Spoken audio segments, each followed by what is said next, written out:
Okay, so for the last 2 weeks, we've been focusing on gratitude and just sort of summarize the intention behind that. You can split meditation into two camps. One is the purist camp, which meditates for the sake of meditation, meditates to explore and discover the legend, the fable, the possibility of divinity itself. And that's something we have to really, come to terms with on our own. We have to come to terms with with the reality that, are we curious about divinity? And if we're not, we don't have to use meditation as a path to it. But if we are, meditation proves to be indispensable to that journey. But when we were focusing on gratitude for the last 2 weeks, we were meditating in a more pragmatic approach, meditating to redefine our identity, to integrate our personality into things that we, for whatever reason, whether it's cultural or biological, innately perceive as beneficial and virtuous. And so gratitude is one of those qualities that defines an empowered and enlightened and, more easily appreciated person. And there's lots of virtuous qualities that, we could focus on, and you can take it upon yourself to build these qualities within yourself by using this pragmatic approach. But now we're shifting gears, and we're going to get back into like a more purist approach and approach our practice through this like technical lens. And so before we get into the technique today, which is going to be counting, we're just going to play with different ways of counting to help establish greater degrees of focus. I wanted to talk about a particular meditation yogic practitioner and teacher. He's a contemporary guru. His name is Sri Aurobindo. And the way I describe him, just sort of through reading his literature, he's like a razor blade.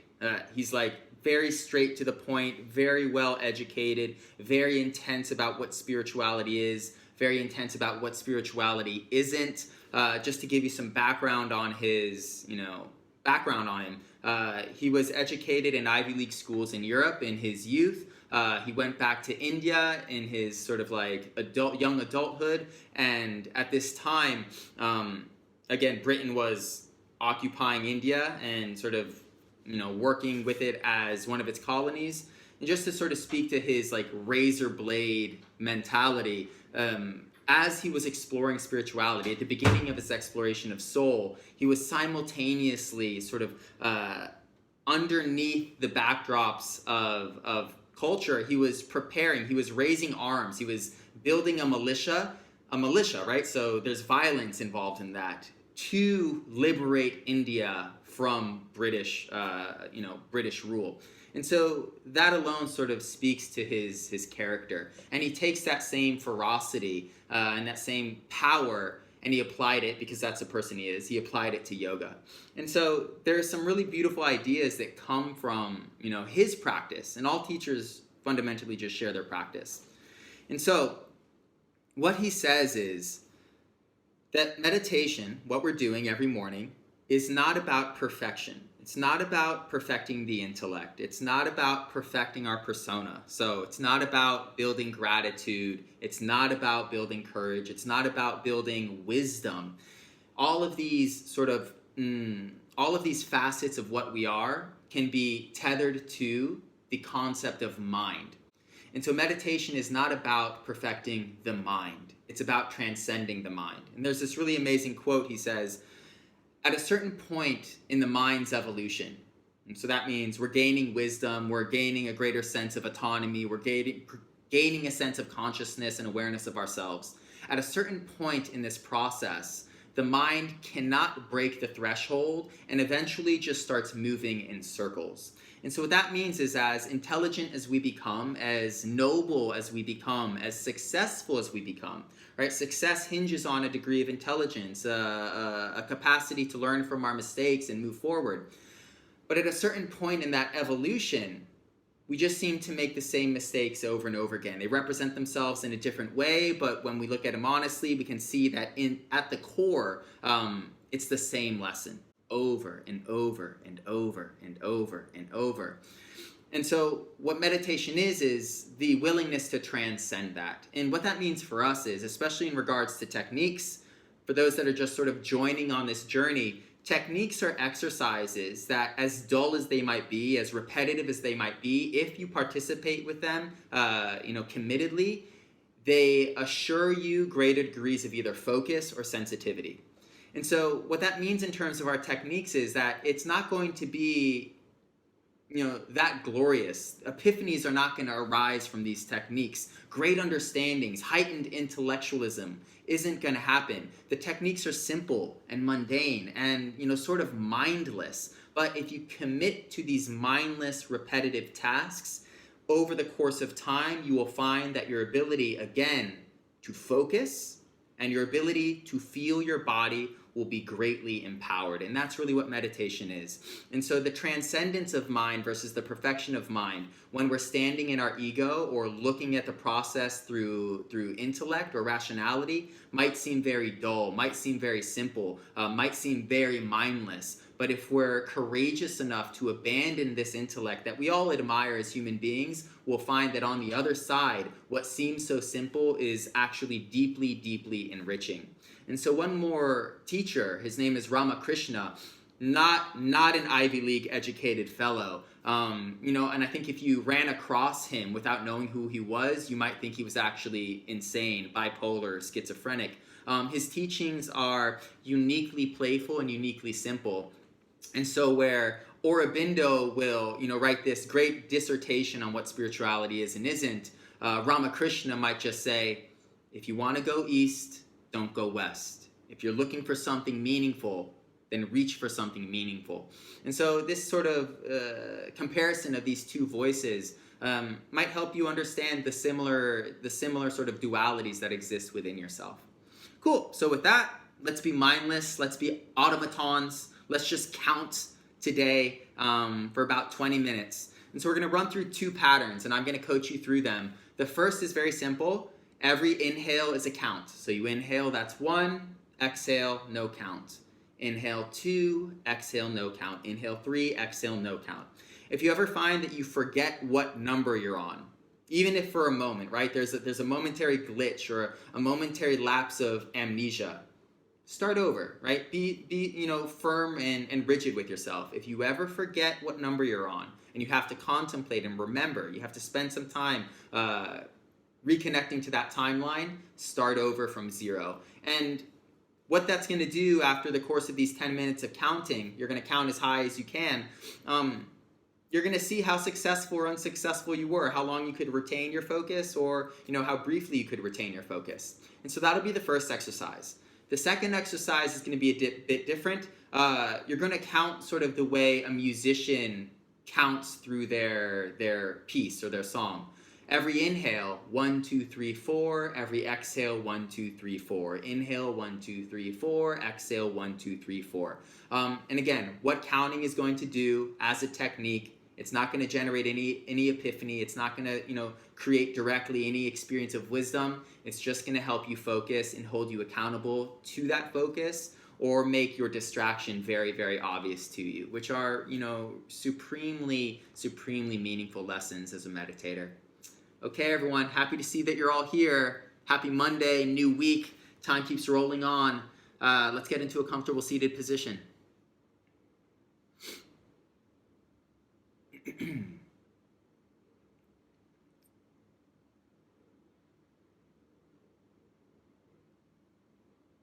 Beautiful.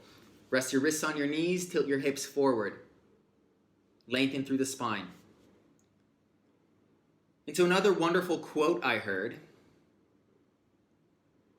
was that this is not about maintenance, it's about progression. That every time you come to your practice, aim to be better than what you were before. Aim to have more focus. Aim to sit with greater strength, greater courage, greater control. Every breath is deeper than the breath before it. Every second, you are more focused.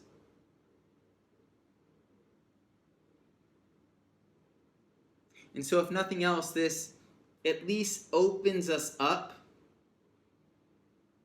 to the idea of accelerated growth. And so let's just take about 2 minutes. you're going to warm up into your own practice. Progress versus maintenance. Every breath is a little slower, a bit more mindful, a bit deeper than the last. And just stay connected to that instruction, that game.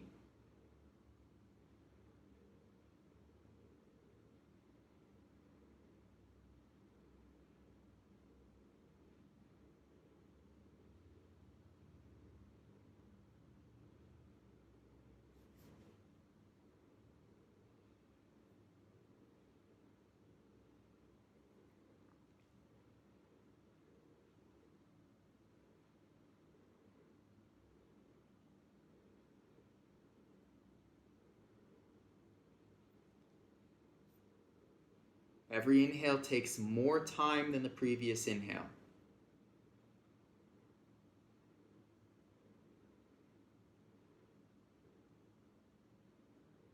Every breath out, especially the breaths out, the exhales. Every breath out starts to reflect infinity.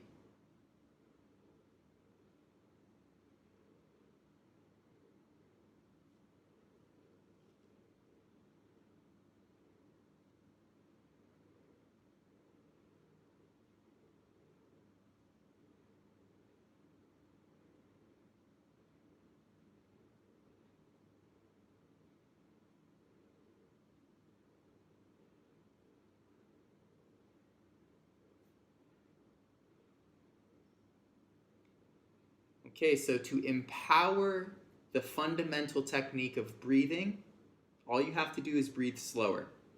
And what this is going to do is relax you.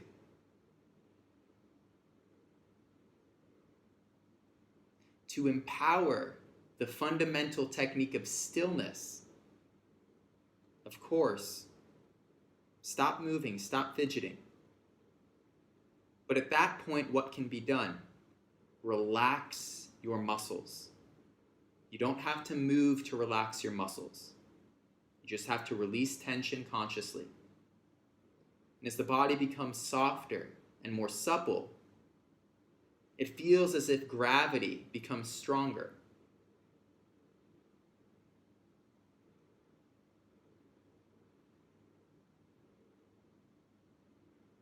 And as gravity starts to pull you with more strength into your pose, the experience of stillness is enriched. So breath by breath, relax.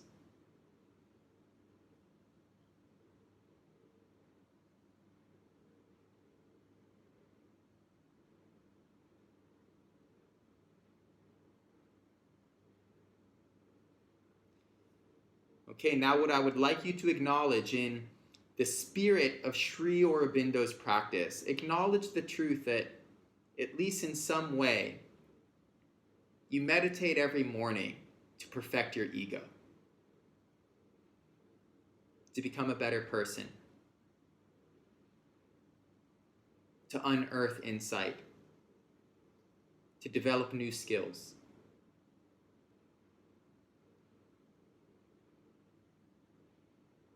But in absolute honesty, which is called sat, truthfulness, acknowledge that these motivations are self-centered.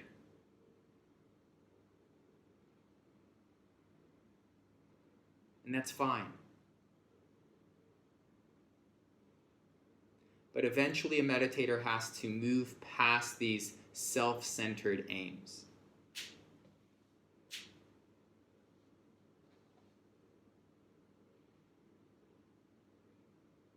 And so the reason we're spending 20 minutes today counting, the real motivation behind sitting in stillness 3 days, 4 days, 5 days out of the week, is to discover for ourselves the myth of spirituality, the myth of divinity. Some say it lies within us. Some say it lies behind the senses, behind what we know the world as. And so with supreme focus and supreme sensitivity, we we give ourselves the chance to perceive it for ourselves, to slowly erect the divine into our own lives.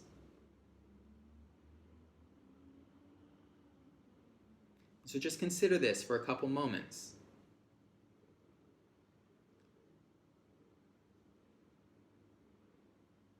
I practice to discover.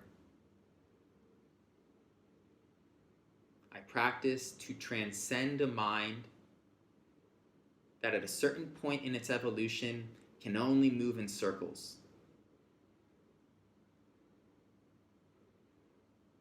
Slow down the breath.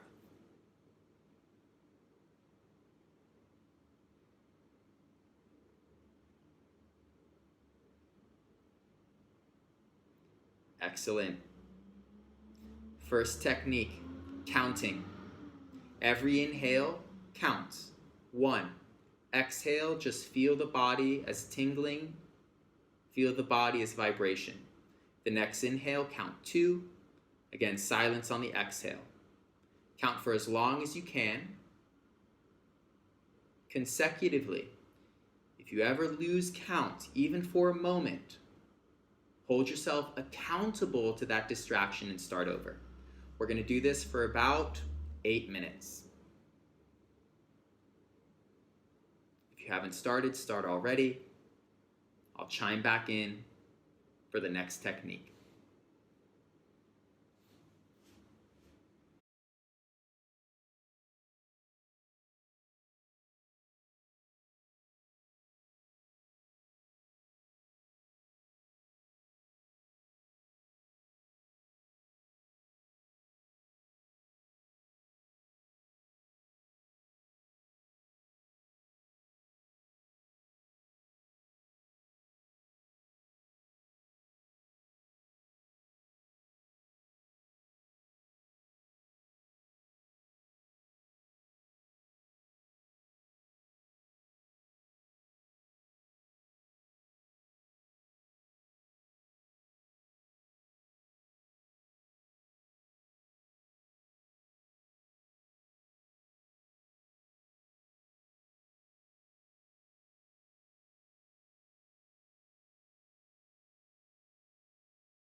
focus.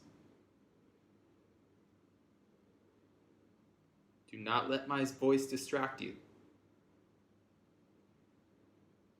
Count while listening.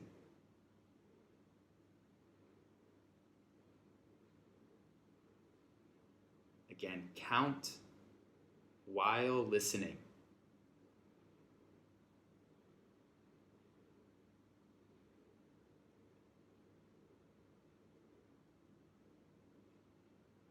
Consider how long you could count for, the longitude of this technique.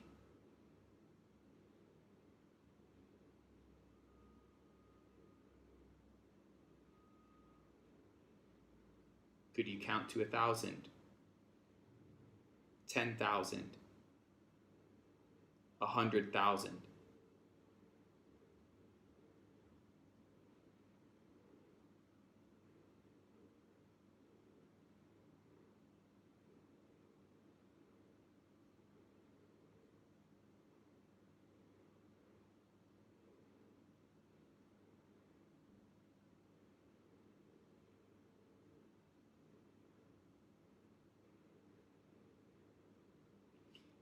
Even if you could count to 100,000, the quality of every count varies.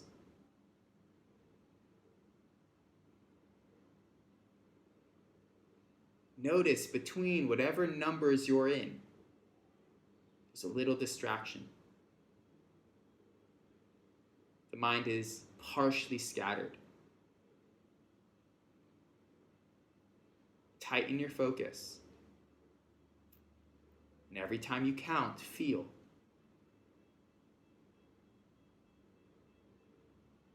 Allow yourself to become mindless, robotic.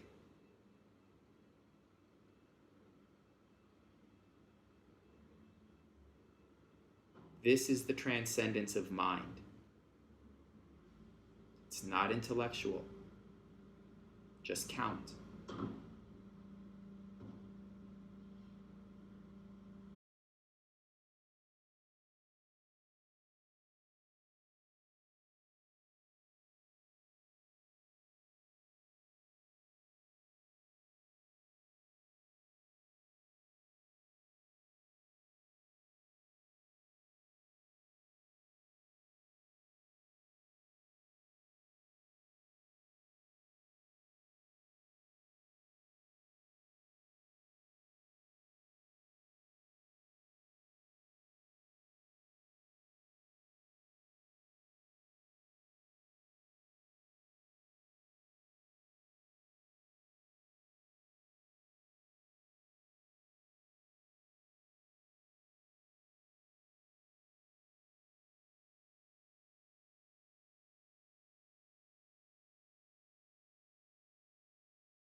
Second technique, changing the way in which we count. As you inhale, count 1, 2, 3, 4. As you exhale, the same, 1, 2, 3, 4. Like the rhythms of a musical score.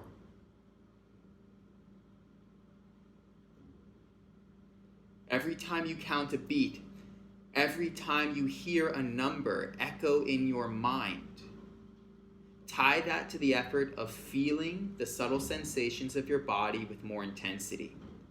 1, feel more. 2, feel more. 3, feel more. 4, feel more.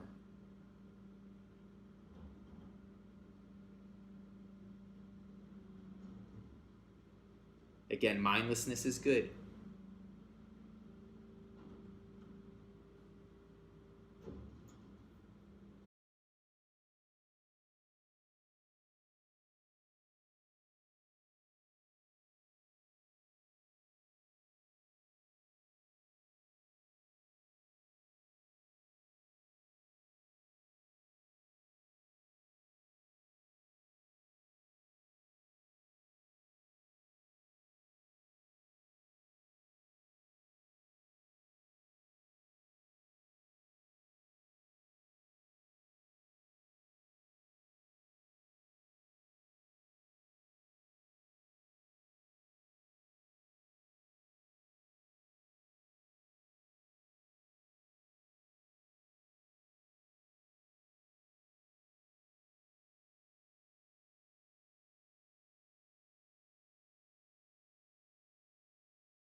Continue counting while listening, counting while studying.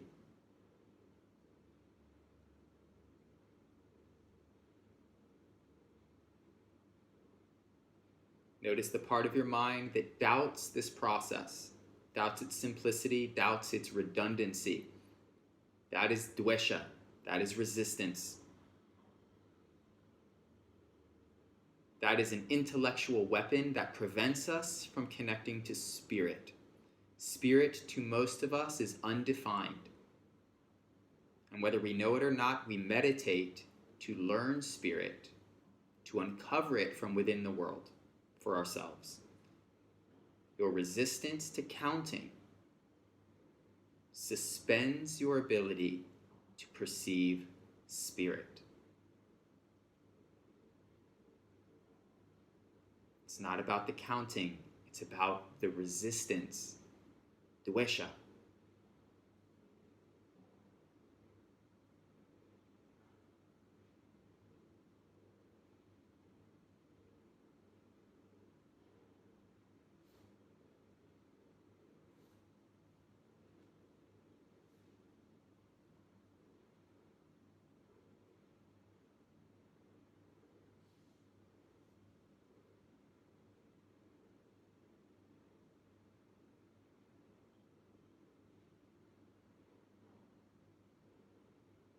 Now, in the next few breaths, quickly and abruptly silence your counting.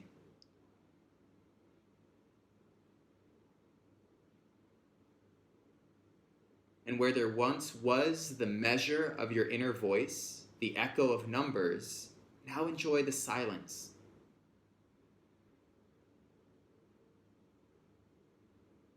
Replace counting with feeling.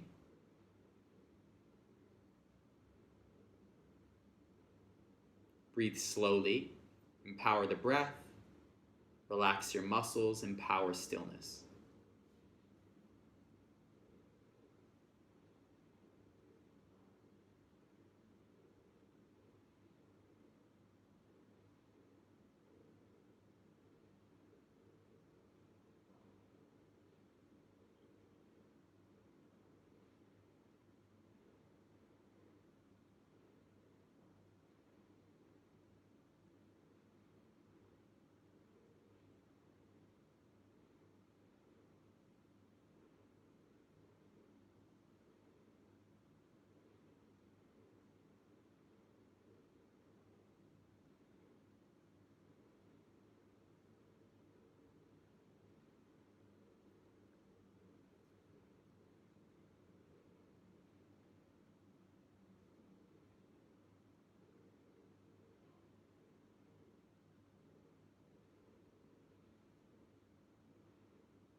Spirituality is simple. We are complicated.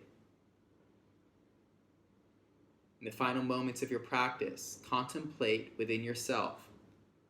My mind, at a certain point in its evolution, collecting wisdom, building strategies, running through emotions, hopes, fears, preferences, ideas, beliefs. At a certain point in my mind's evolution, my mind can only move in circles. It can only go where it's been. I meditate to transcend my mind. That might not mean anything to you now. It's like taking a leap into the void.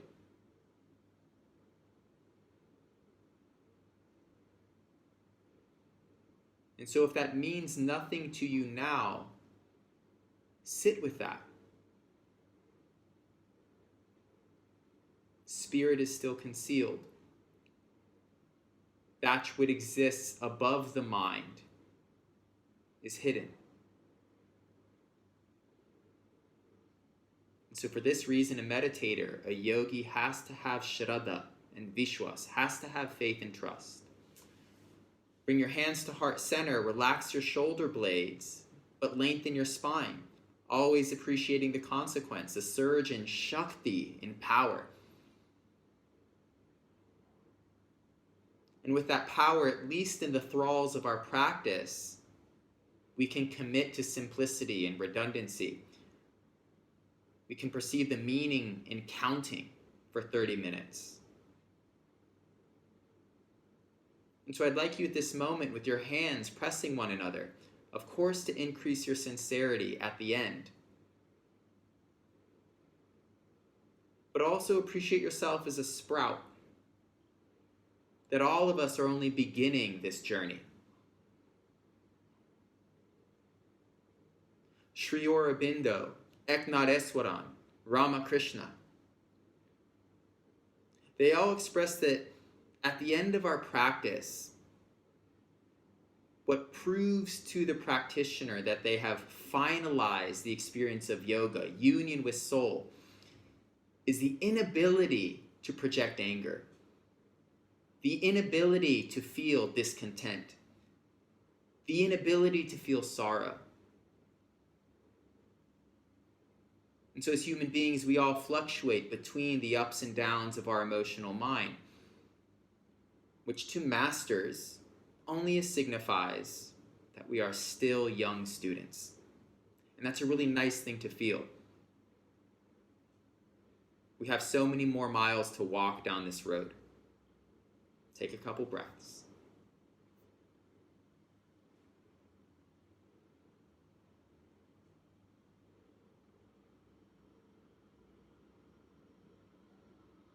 Thumb knuckles to third eye center, ending with technique, ending with a little ritual.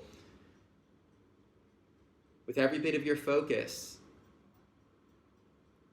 feel the pressure of both your thumb knuckles on the skin of your forehead, but building discrimination, physical discrimination, which turns into mental discrimination, which turns into spiritual discrimination. Feel the difference between the left and right thumb knuckle. That capacity to feel difference eventually allows us to feel the difference between mind and spirit.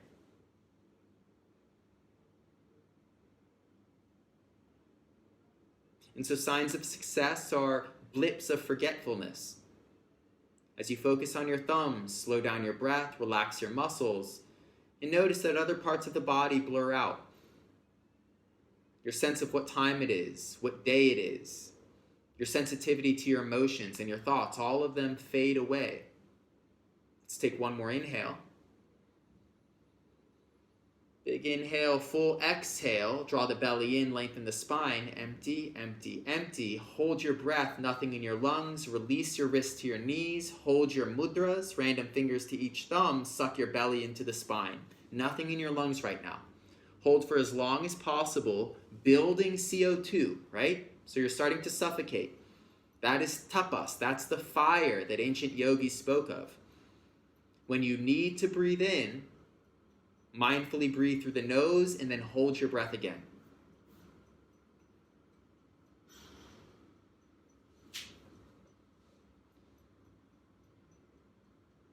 And with your lungs full, holding the breath, you should feel tingling and buzzing and wakefulness.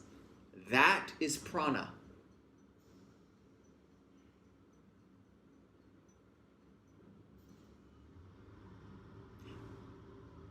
If you're still holding your breath, take the inhale and hold the breath. And now everyone, with your next breath in, open your eyes and repeat, I am still meditating. I am still in mindlessness. And in that there's great beauty.